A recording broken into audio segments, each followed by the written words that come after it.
Bright woke up early every morning to the sound of birds chirping. Today, the sun shone brighter, and she felt a surge of excitement for her daily farm adventures.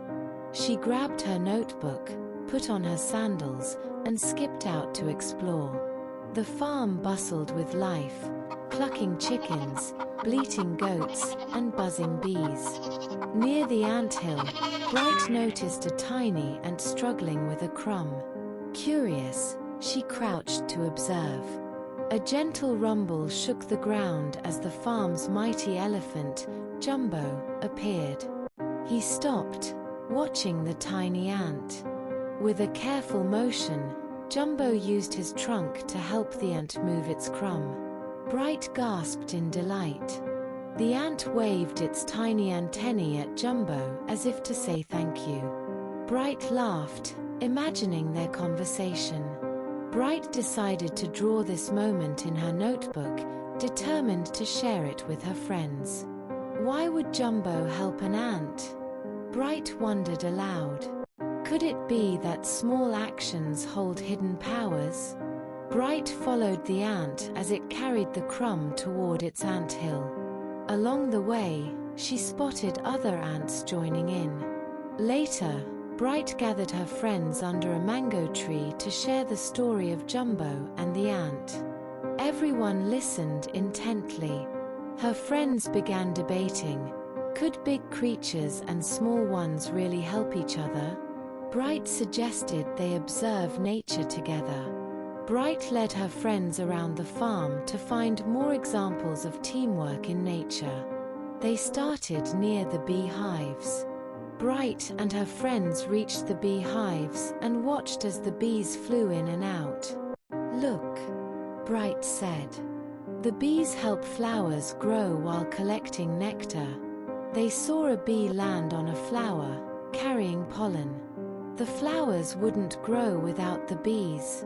One friend exclaimed. The group noticed goats munching on weeds. Bright's friend said, "Even goats help by clearing the fields for planting." Jumbo, the elephant, joined the group, gently nudging them with his trunk. Everyone laughed as he lifted Bright onto his back. Later, they spotted the ants forming a line, each carrying something. Bright imagined it was their way of saying thank you. Taking a break by the well, Bright and her friends shared what they'd learned. "Nature is full of teamwork," Bright said with a smile.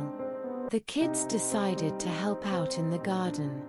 They planted seeds, watered the soil, and worked together, laughing as they went. That evening, Bright sat by her window and wrote the story of Jumbo and the ant. She hoped to share its message with her community. At school, Bright presented her story. The children listened, fascinated by the lesson that even small actions can make a big difference. Bright's teacher smiled. "This is an inspiring story, Bright. We should share it with the whole village." The village gathered under the large mango tree to hear Bright's story. Parents, elders, and kids all sat quietly, listening. Just as Bright finished her story, an ant crawled onto her notebook, carrying a small flower petal. Everyone gasped in delight. The villagers decided to start a new tradition, celebrating small acts of kindness every year with a special festival. The village elder presented Bright with a handmade necklace. "Your story will inspire generations to come," he said warmly. Bright watched as Jumbo and the ants played together. She realized that happiness comes from the simplest, kindest moments. The sun dipped below the horizon, painting the sky in brilliant hues. Bright whispered, "Thank you, nature, for teaching us so much." Bright started brainstorming her next story. Who else can teach us about kindness? She wondered aloud, her notebook open. The stars twinkled brightly as the farm settled into a peaceful night. Small actions, Bright thought, truly make a big difference. Think you can handle the fun? Hit that subscribe button and turn on the bell so you don't miss a second.